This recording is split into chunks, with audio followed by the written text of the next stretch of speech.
Hello everyone. हमने अभी तक इफ कंडीशन को समझा कि इफ कंडीशन हमें कब लगानी है। अब उसके रेस्पेक्ट में कुछ और प्रॉब्लम स्टेटमेंट सॉल्व कर लेते हैं ताकि ये पर्टिकुलर कॉन्सेप्ट और स्ट्रांग हो जाए। तो फर्स्ट प्रॉब्लम स्टेटमेंट है write a program to tell whether the input number is positive negative और जीरो। तो इसका क्या मतलब हुआ, आप एक इनपुट लोगे, लेट्स से आपने एक इंटीजर इनपुट लिया। अब जब आप इंटीजर रीड कर रहे हो, इंटीजर तीन टाइप्स के हो सकते हैं। या तो इंटीजर लेट्स से 10 है तो ये पॉजिटिव इंटीजर कहलाएगा। अगर -10 है तो इसको मैं नेगेटिव इंटीजर बोल सकता हूँ। और लेट्स से वो जीरो है, so it's neither positive neither negative, right? It's positive, no. Is it negative? No, right? तो आपने जो इंटीजर रीड किया, अगर वो पॉजिटिव है तो हमें क्या प्रिंट करना है as per the problem statement? 1 if it is positive. और अगर नेगेटिव है तो -1। अब जो आपने वैल्यू इन रीड किया है, अगर वो पॉजिटिव भी नहीं है नेगेटिव भी नहीं है, तब हमें क्या प्रिंट करना है? तब हमें जीरो प्रिंट करना है। ठीक है। सो एक और एग्जांपल ले लेते हैं। Let's say n is -7। -7 है, तब क्या प्रिंट करोगे? Negative, right? -7 नेगेटिव है तो आप -1 प्रिंट करोगे। लेट्स से n आपने रीड किया 8, तो 8 एक पॉजिटिव नंबर है तो आप 1 प्रिंट करोगे। और अगर n की वैल्यू 0 है तो आप 0 प्रिंट करोगे, बिकॉज ये पॉजिटिव भी नहीं है नेगेटिव भी नहीं है। एंड मैं नेगेटिव पे -1 क्यों प्रिंट कर रहा हूँ, मैं पॉजिटिव में 1 क्यों प्रिंट कर रहा हूँ, जीरो पे मैं 0 क्यों प्रिंट कर रहा हूँ? ये मैं खुद से नहीं डिफाइन कर रहा हूँ, ये चीज प्रॉब्लम स्टेटमेंट में गिवन है। तब कोई भी प्रॉब्लम स्टेटमेंट पढ़ो, मतलब कोई भी प्रॉब्लम स्टेटमेंट अगर आप सॉल्व कर रहे हो तो आपको प्रॉब्लम स्टेटमेंट बहुत अच्छे से रीड करना है, उसको समझने की कोशिश करना है कि वो एग्जैक्टली कह क्या रहा है। ठीक है। तो इसके वेरियस स्टेप्स है, वो हम आने वाली वीडियोस में देखेंगे। अभी तक ये बहुत सिंपल प्रोग्राम है, तो क्या ये क्लियर हुआ कि इसे कैसे सॉल्व करना है? ओके। तो हम इसे हाकर रैंक में सॉल्व करने वाले हैं। इस पर्टिकुलर लिंक को कैसे एक्सेस करना है, हाकर रैंक प्लेटफॉर्म कैसे यूज करना है, इससे रिलेटेड हमारी एक ऑलरेडी वीडियो क्रिएटेड है, आप उसको देख सकते हो फॉर द बेटर अंडरस्टैंडिंग। ठीक है। तो मेन मेथड तक का कोड ऑलरेडी लिखा हुआ है, हमें इसके आगे का कोड लिखना है। ठीक है। हम प्रॉब्लम स्टेटमेंट फिर से रीड कर देते हैं।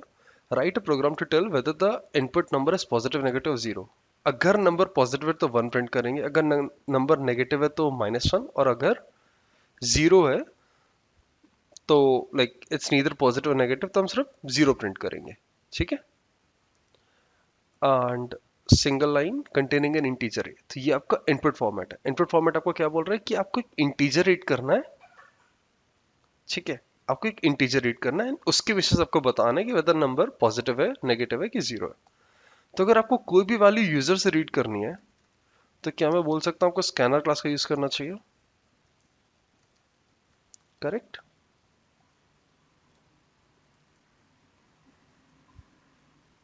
इसके बाद क्या?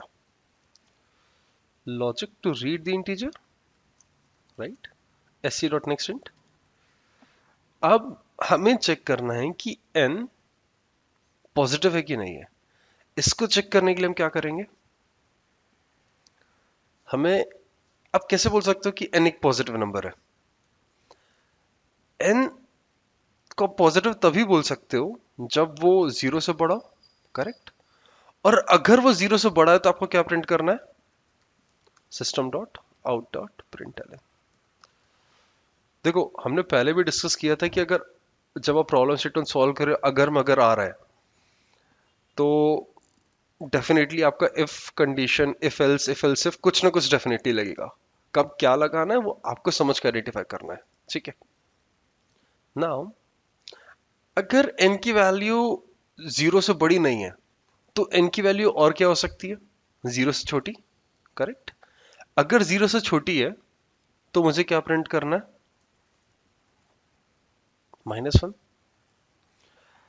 अब जीरो से छोटी भी नहीं है, जीरो से बड़ी भी नहीं है, तो क्या हो सकता है? जीरो के बराबर हो। अगर जीरो के बराबर है तो हमें क्या प्रिंट करना है? जीरो।